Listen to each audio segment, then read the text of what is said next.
হৈছে নেকি প্ৰকৃতি? যেনি চাই তেনেই কেৱল বোকা।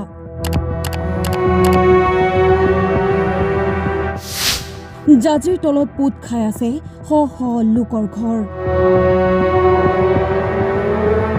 দেখিলেই বুকু বিষাই যোৱা এক হৃদয় বিদাৰক দৃশ্য।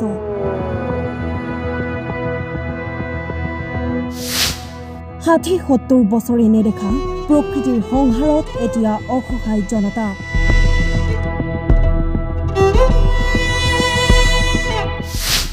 মানুহ দুনু গৰু ছাগলী হাঁহ পাৰ কুকুৰা উটি গৈছে সকলো।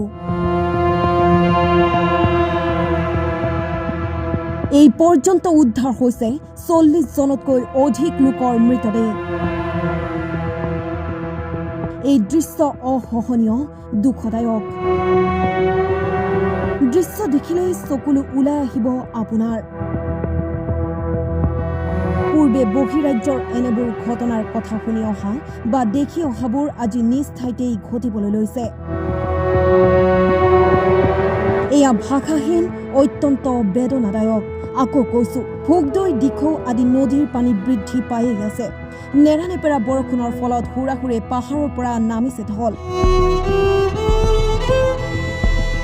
ঘনে ঘনে পানী এৰি দিবলগীয়া হৈছে দৈয়াং জলবিদ্যুৎ প্ৰকল্প, নিপকো প্ৰকল্পই।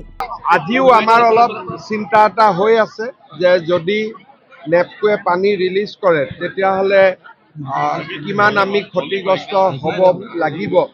গতিকে মই জিলা প্ৰশাসনকো সতৰ্ক কৰি দিছোঁ যাতে আজিৰ দিনটোত আমি অলপ সাৱধানে থাকোঁ, কাৰণ ১২টা বজাত তেওঁলোকে গেট খোলা কথা।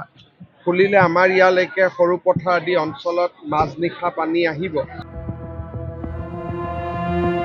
মুহূৰ্তৰ ভিতৰতে বাঢ়ি অহা বানৰ পৰা বাচিবলৈ অনাহাৰ অনিদ্ৰাৰে মথাউৰিৰ ওপৰত কটাবলগীয়া হৈছে দিন।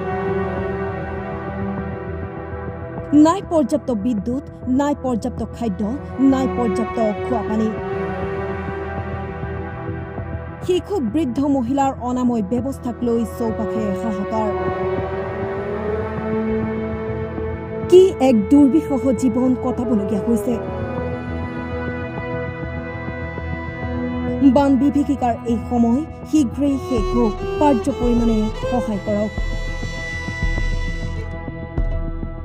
News desk, time it.